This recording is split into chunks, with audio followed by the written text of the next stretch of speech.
d'une manière générale, je dis à tous ceux qui entreprennent, que ce soit un enfant qui commence à jouer de la guitare ou une femme qui monte une entreprise, persévérer. Parce que quand l'idée qui vous vient avec un désir fort en disant je vais jouer de la guitare ou une femme qui dit je vais monter mon entreprise, il y a ce moment de joie, d'excitation où on est habité par l'idée, par le projet qui va vous porter.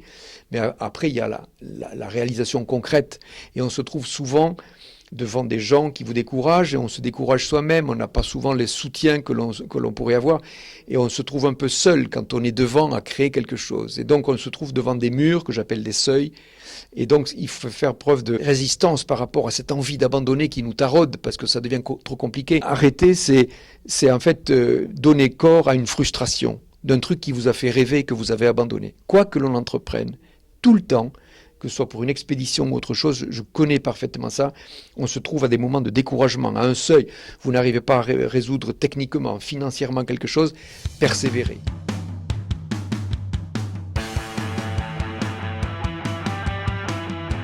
Ici à Chamonix, donc pour cette session magnifique du Trophée des femmes de l'économie avec Thierry Sylvestre et Pierre Dantez qui sont les instigateurs de cette opération. Thierry Sylvestre, bonsoir. Vous êtes le directeur général du groupe IDECOM. Notre Télé Provence Plus donc, est votre partenaire pour cette 3e édition que nous couvrons. Après Marseille, après Nice, nous voilà à Chamonix. Alors, que nous révèle Chamonix ? Chamonix, c'est une région Rhône-Alpes absolument magnifique, un tissu industriel d'entreprises grandes, petites, exceptionnelles. Et nous avons voulu chercher des candidates femmes chefs d'entreprise, femmes à la gouvernance des entreprises, femmes investies professionnellement. Et nous avons fait une moisson magnifique. Le monde de l'économie est vraiment au rendez-vous ce soir. Les institutions patronales, le monde de l'exportation, l'engagement international de cette région, c'est un cachet quand même assez extraordinaire. Extraordinaire à plus d'un titre, puisque on a la chance, bien sûr, avec ces représentations patronales, avec tous ces grands partenaires. Tout le monde dit les partenaires, mais il y a quelque chose qui s'est produit depuis que l'on développe les femmes de l'économie. Ce sont certes des partenaires, mais qui sont devenus des amis de toutes ces femmes chefs d'entreprise. Et il y a vraiment un cercle aujourd'hui institué qui va permettre maintenant d'avoir un autre regard sur le développement 2013. Et à cet égard, je laisserai dans la soirée auprès de l'ensemble de notre public ce soir, je laisserai découvrir une partie du voile de 2013.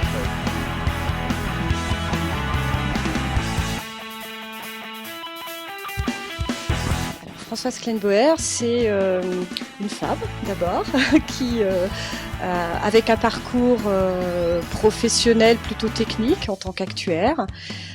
Et j'ai dirigé d'abord une première structure d'actuariat conseil. Alors une chose très importante concernant France Retraite, c'est qu'on est implanté sur Lyon et sur Paris, mais on a une activité essentiellement auprès des entreprises parisiennes aujourd'hui. Et l'un de mes objectifs aussi, c'est de me déployer sur la région Rhône-Alpes. On a de très belles entreprises sur la région Rhône-Alpes. Et voilà, si en tout cas ce trophée peut me permettre de faire connaître France Retraite aux entreprises de la région, eh bien voilà, le challenge est réussi. Je suis directeur mondial de la division Life Path Science de Boctar, qui est une entreprise lyonnaise, 4 générations de Lyonnais et qui fabrique des usines clés en main dans le monde entier.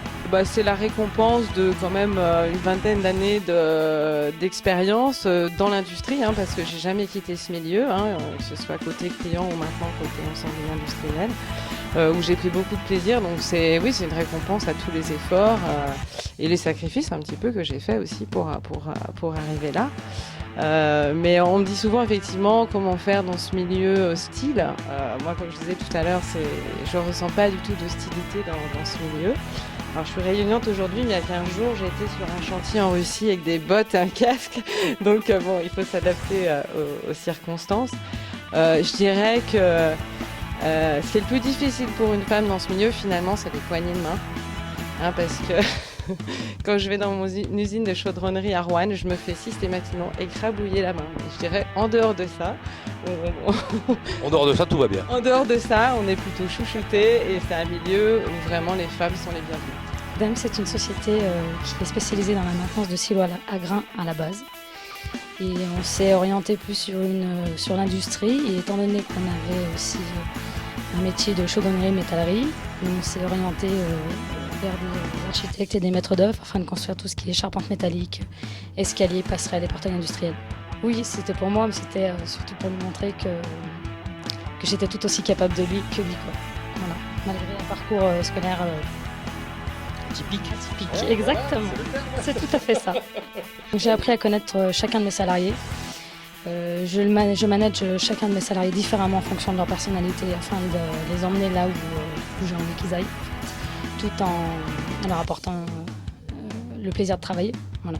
C'est pas tous les jours facile puisque bon, il y a des hauts et des bas comme dans n'importe quelle relation, je dirais, puisque la relation patron-employé, je la décrirais, je la comparerais du moins comme une relation avec des amis. Il y a des hauts, il y a des bas, il y a des choses qui plaisent et des choses qui plaisent moins. Le tout, c'est d'essayer d'arriver à en parler pour trouver des solutions et continuer à avancer ensemble. Sans eux, je ne serais pas là ce soir, hein, c'est un travail d'équipe.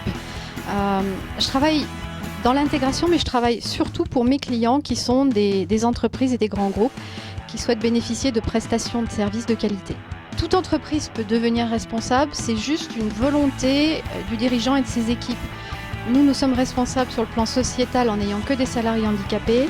Nous le sommes aussi sur le plan environnemental en ayant un chauffage avec une pompe à chaleur et en ne produisant aucun papier dans l'entreprise. Tout est numérisé. Alors bien sûr, on a des papiers parce qu'on a ceux que nous envoient les clients et qui sont à traiter et qu'on leur retourne vite après. Aujourd'hui, le Jabi se déploie son activité au niveau de l'international, a de grands projets principalement sur le nord-américain et la Chine principalement, où on est en train de négocier, de discuter avec des futurs partenaires locaux pour développer l'activité. Donc aujourd'hui, mon rôle est de piloter tous ces projets en parallèle. Grâce à nos dirigeants, on a les moyens de le faire aujourd'hui.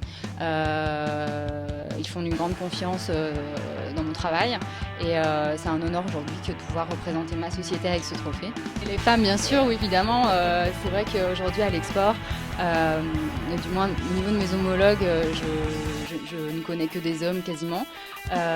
Et on pourrait croire qu'un métier de commerce à l'export n'est dédié qu'aux hommes puisque ça requiert énormément de déplacements et gérer des business un petit peu compliqués. Mais la femme a réellement sa place dans ce milieu-là aujourd'hui. C'est dur, mais aujourd'hui, notre valeur ajoutée, c'est qu'on représente la corsetterie française et qu'au niveau de l'international, ça a un poids indéniable et une valeur ajoutée incomparable par rapport à d'autres concurrents.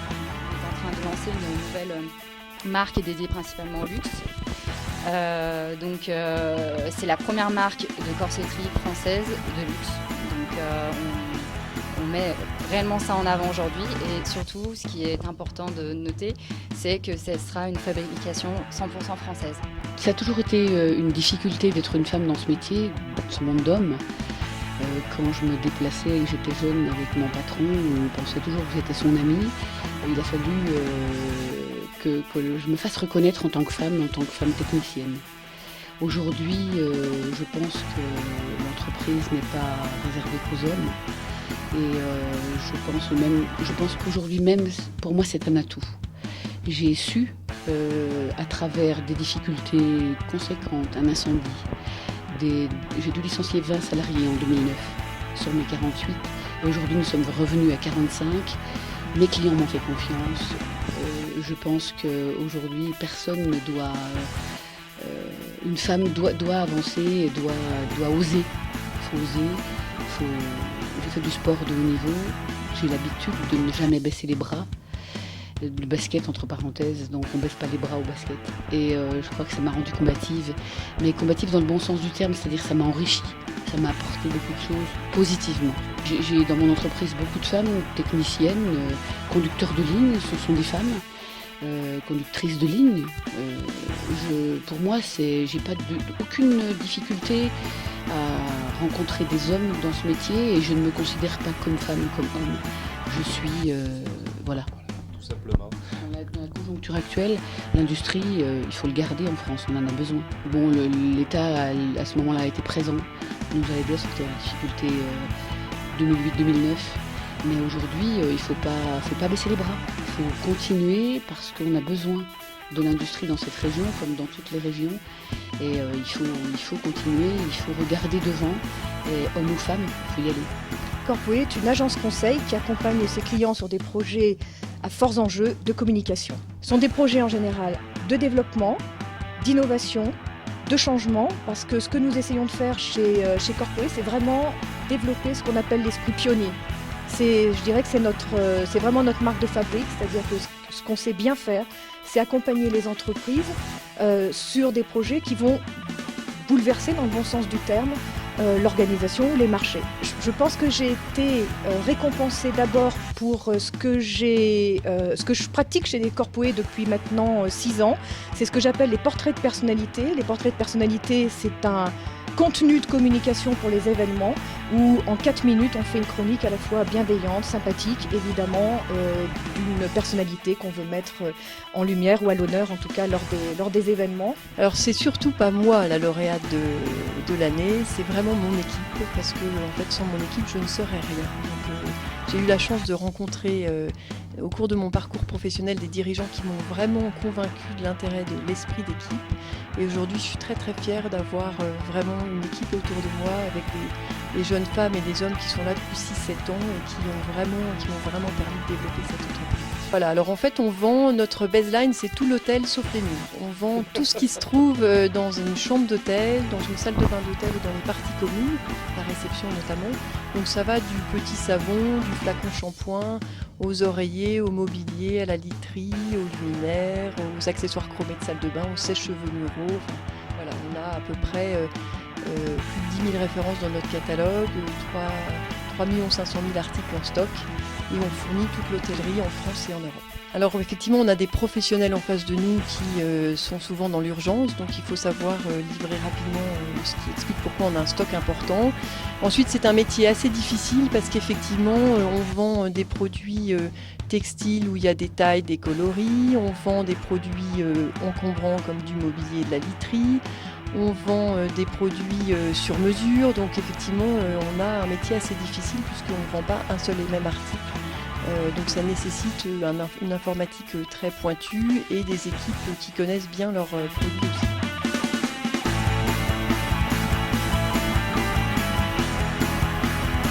Alors Ricard, on est quand même une marque assez universelle. Beaucoup implanté quand même dans le monde de l'entreprise, du cadeau d'affaires et acteurs économiques et auprès des acteurs économiques. Puis après les femmes, parce que quoi qu'on pense, quoi qu'on dise, alors je ne sais pas à Marseille, mais si je le sais, mais les femmes aiment bien aussi Ricard parce que c'est une boisson légère, qu'on peut doser comme on veut, qu'on peut aromatiser comme on veut, donc on y a un débouché tout naturel. Dans notre gamme de champagne Perrier-Jouët, la cuvée de prestige Belle Époque, tous les œnologues s'accordent à dire qu'elle est plutôt féminine. Mais c'est un hasard, on ne l'a pas fabriquée féminine pour les femmes. Et après, c'est plus dans la communication, puisqu'on sait que les femmes, comme les hommes, savent apprécier de bonnes choses. Donc vous voyez ici un petit échantillon de nos marques. Alors c'est vrai que parfois, elles préfèrent des choses plus légères ou plus sucrées, comme Lillet, qu'on a acquis récemment. L'entreprise est essentiellement commerciale. Donc on a un petit peu de femmes sur le terrain. On aimerait sans doute en avoir beaucoup plus. On a quand même des clients prescripteurs qui sont un peu plus machistes, donc, mais on aimerait en avoir un peu plus.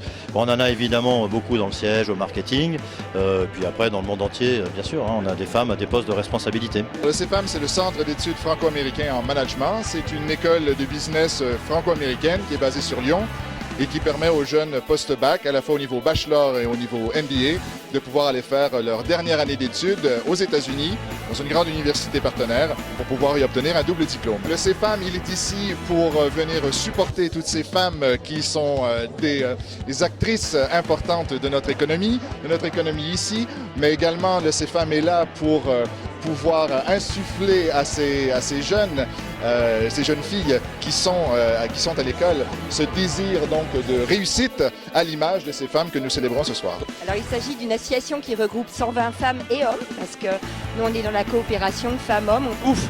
Oui, quand même, on vous aime bien. Les femmes peuvent créer des entreprises dans des secteurs qui ne sont pas explorés par les hommes et contribuer donc à un supplément d'âme à l'économie et aussi au bonheur national brut de la nation. Donc elles créent des emplois, elles créent du bonheur. Que demande le peuple? J'aimerais beaucoup que Lyon soit la ville des femmes qu'il y ait une douceur de vivre. J'aimerais aussi beaucoup que dans les couples, les hommes passent un petit peu plus de temps auprès de leurs enfants, par exemple. Je pense que s'ils l'expérimentent, ils y trouveront beaucoup de bonheur et qu'un meilleur équilibre entre hommes et femmes, ça permet à tout le monde d'être plus heureux. J'entends les hommes aussi. D'ailleurs, c'est ce que disent nos adhérents hommes, c'est qu'ils militent au sein de l'association par égoïsme parce qu'ils savent que le monde va être plus doux pour eux grâce aux femmes. L'incubateur, c'est le premier incubateur dédié aux femmes en Rhône-Alpes, donc qui fait partie de la Fédération Pionnière. C'est un incubateur qui accompagne les femmes qui ont des projets de création d'entreprises innovantes, plutôt dans le domaine des services. Il y a beaucoup d'incubateurs qui existent dans le domaine technologique. Et les domaines environnementaux, sociétaux sont aussi très très importants. Et c'est souvent porté par les femmes qui créent avec la tête et le cœur. Elles mettent beaucoup de sens en fait dans leur création d'entreprise et nous on les accompagne pour ça. De nombreuses femmes veulent soit booster leur carrière, soit la sécuriser. Et en définitive, elles nous retrouvent pour des formations au sein donc, des 10 campus de l'IDRAC. L'Agence de développement de la région internationale, 27 bureaux dans le monde, la plus grande implantation effectivement à Shanghai. Que fait cet espace Rhône-Alpes? 3200 m² au service des entreprises rhône-alpines, au service des entreprises françaises et même plus, puisqu'à travers des accords, à travers différentes provinces dans le monde, les Québécois par exemple, les Américains de Pennsylvanie ou d'autres implantations où nous sommes, nous pouvons accueillir des entreprises. La logique est d'être un incubateur à Shanghai, porte ouverte sur la Chine, porte ouverte sur l'Asie pour les accompagner dans leur développement international. L'originalité également de cet espace Rhône-Alpes, c'est au rez-de-chaussée une boutique de 800 m², bâtie sur un parcours autour des 5 sens, où l'on a des produits principalement rhône-alpins, dans le domaine de la gastronomie, mais aussi dans le domaine de la culture, dans le domaine de la mode, dans le domaine du moyen haut de gamme. Et puis au dernier étage, héritage de tout cela de l'exposition universelle de Shanghai qui s'est tenue en 2010, du 1er mai au 31 octobre, un institut École Paul Bocuse qui, outre le fait de former des jeunes Chinois au service, à la cuisine et à l'art du management de la restauration, est aussi et surtout un très très bon restaurant, aujourd'hui bien fréquenté et prisé. Dans un premier temps parce que Lagardère et Lagardère Métropole est une régie présente partout en France et que des femmes chefs d'entreprise, il y en a partout en France. Donc ça c'est la première association. La deuxième chose c'est qu'au travers de notre marque Elle et le magazine Elle, nous sommes présents aujourd'hui également partout en France au travers de nos éditions régionales. Donc ce partenariat, il est maintenant, il court depuis plusieurs années maintenant et nous allons nous renforcer je pense dans les années prochaines en allant encore plus loin, que ce soit à travers la Lagardère Métropole avec les femmes de l'économie ou au travers de Elle avec les équipes rédactionnelles du Elle présentes à Paris et en région. Alors la Lagardère Métropole aujourd'hui c'est la régie publicitaire leader en France en plurimédia. Aujourd'hui, environ 300 collaborateurs répartis sur 8 grandes régions en France, un gros département Île-de-France bien entendu. Nous défendons aussi bien des marques de presse comme Paris Match, Elle, Télé 7 jours, Le Monde, aussi bien des marques sur Internet comme Dailymotion, Le Monde et bien sûr nos sites marques Lagardère. Bien entendu, nous défendons aujourd'hui en région également nos radios, Virgin Radio, RFM et l'ensemble de l'offre média de Lagardère. Il nous a semblé particulièrement intéressant d'être présent ici pour les femmes, pour apporter notre contribution au combat, parce que c'est un combat qui a commencé il y a bien longtemps et dont on ne peut pas prédire aujourd'hui l'issue. On ne sait pas si ça va, si la situation des femmes va s'améliorer dans un avenir proche ou dans un avenir un peu plus lointain. Toujours est-il qu'il faut, notre rôle, il faut aller dans ce sens et notre rôle est d'être là et de participer à ce beau combat. On est une société lyonnaise, une jeune société qui a pour vocation de fabriquer des habillages pour téléphone portable. Donc le principe est simple, voilà, je vais vous montrer. Un petit habillage, un autocollant repositionnable avec une couche de résine, on l'enlève, on l'habille son téléphone, c'est recto verso et en plus vous avez le fond d'écran qui va avec. On existe depuis 2 ans, tous nos produits sont made in France, on insiste bien là-dessus. Donc on a la possibilité aussi de faire des créations pour les entreprises en 2 semaines. Des petites séries pour soit des goodies, soit équiper des flottes de téléphones dans les entreprises. L'idée c'est de donner envie aux exportateurs, aux entreprises d'exporter via nos salons, via nos éditions, via notre assistance aux entreprises, et via notre ingénierie financière. Donc 4 métiers qui doivent donner envie aux entreprises d'exporter. Ça nous donne envie d'aller chercher ces entrepreneurs qui ont été un moment au creux de la vague et de leur dire, voilà, écoutez, il existe des outils, il existe des acteurs, nous on est là pour vous mettre en relation et tracer votre feuille de route à l'export. Altares, soutien à ce genre d'événement et on peut dire que ça va faire plaisir à ces dames que lorsque nous avons constaté lors d'une de nos études que lorsqu'une femme est chef d'entreprise et dirigeant d'entreprise, la probabilité de défaillance est moins élevée que lorsque ce sont des hommes. Je peux confirmer que les femmes connaissent une fois et demie moins la défaillance que les hommes. Donc ce qui est quand même rassurant, peut-être plus performante, peut-être plus pugnace que les hommes, notamment dans le service. On s'aperçoit que dans le service, elles ont plus de rendement. Dans le développement, elles sont beaucoup plus efficaces et très strictes dans la gestion. Jusqu'à maintenant, les femmes étaient bridées par les hommes. Je crois que c'est un faux débat. Et là, je prends un peu ma casquette, tout en complément d'Altares, de dirigeant commercial de France, puisque je suis vice-président national et dirigeant commercial de France. Trop souvent, on dit qu'il n'y a pas de femmes qui prennent la direction d'entreprise, la direction commerciale. Mais tout simplement parce que les femmes, certaines ne veulent pas, elles ont la capacité, elles ne veulent pas, parce qu'à côté de ça, elles ont une vie de famille. Et c'est très compliqué de les faire aller beaucoup plus loin. En revanche, nous commençons à voir des femmes, et c'est le cas ce soir de voir des femmes chefs d'entreprise, mais également au dirigeant commercial de France, nous avons des femmes qui prennent des directions commerciales et qui ont de très bons résultats. Le regard qu'on porte chez Altares, c'est une femme aura d'aussi bons résultats, si ce n'est que les meilleurs, que je vous l'ai dit, d'après les statistiques, que les hommes. Si on n'est pas passionné, on ne fait rien.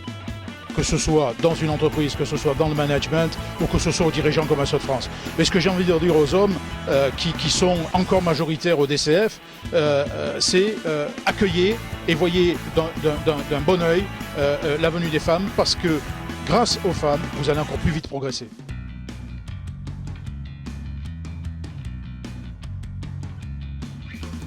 Il ne faut pas avoir peur et qu'il faut y aller quand on est tout à fait capable, tant que les hommes.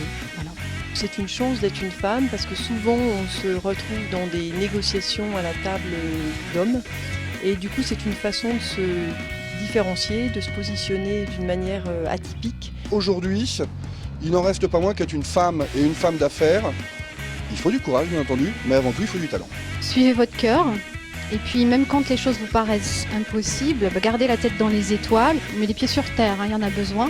Et avec ça, je dirais que vous pourrez peut-être soulever des montagnes ou au moins des collines au départ. Être suffisamment bien soi-même, suffisamment avoir ses propres certitudes pour pouvoir les porter et les affirmer aux autres, pour porter les messages. Il est préférable d'avoir des diplômes reconnus, des titres visés, et je crois qu'on peut apprendre tout au long de sa vie. Donc formation initiale ou formation continue. D'agir à la façon d'une femme. Et je pense que même dans un milieu d'hommes, il faut garder son authenticité, sa féminité pour justement avoir le bénéfice de la complémentarité, la diversité. Moi, je lutte pas contre les hommes, j'essaie de faire avancer la cause des femmes au milieu des hommes. Il faut croire en ses capacités, en ses compétences. Et voilà, c'est comme ça qu'on avance. Never give up. Start now. Your dream is something possible, and if you put all the energy that you have in it, you're gonna make it. Du soutien aussi, ça c'est très important, notamment de réseaux à Lyon comme Femmes Chefs d'entreprise ou Supplément d'âme. Ça c'est très important d'avoir du soutien, d'avoir des clients qui vous font confiance au départ. Donc c'est vraiment le gros enjeu que vous avez quand vous créez votre entreprise. Mais surtout, je leur dirais aussi, engagez-vous en dehors de votre entreprise parce que je parlais des portraits de personnalité tout à l'heure. J'ai appris beaucoup de choses dans ce que je vends aujourd'hui chez Corpoé. J'en ai appris beaucoup que finalement j'ai découvertes à travers mes engagements associatifs et notamment avec les déjeuners de performance de M Lyon. J'ai appris à faire des portraits comme ça, je les fais bénévolement pour le plaisir, pour la curiosité, pour vraiment la passion de la rencontre. Et ça aujourd'hui, c'est une partie du métier de Corpoé. Les femmes en règle générale qui sont à la gouvernance et les chefs d'entreprise sont très discrètes. Et donc pour les encourager, il y a un seul message, c'est révélez-vous, continuez de candidater dans les différentes régions où nous organisons les femmes de l'économie. Et puis nous avons fait ce focus via les femmes qui sont chefs d'entreprise et à la gouvernance des entreprises. Et ce focus, il n'est pas du tout dans tout ce que l'on entend parler sur le plan national, de l'égalité, de la parité, des quotas. Il y a simplement, on arrive comme un révélateur et dans ce spectre de l'économie et du business avec toutes ces femmes. Et je pense que c'est ni plus ni moins pour arriver à l'équilibre du genre humain, tout simplement. Voilà. Le mot de la fin pour vous, Thierry Sylvestre, est-ce que le temps des femmes est arrivé finalement? Je crois, parce que nous sommes en période de crise, que tous nos modèles s'effondrent ou s'effritent, et nous avons besoin de la façon de penser, d'agir des femmes, et je pense que le pouvoir leur tend les bras. Donc à elles de le prendre, et cette initiative des Trophées des femmes de l'économie est là pour les mettre en avant et les encourager dans la prise de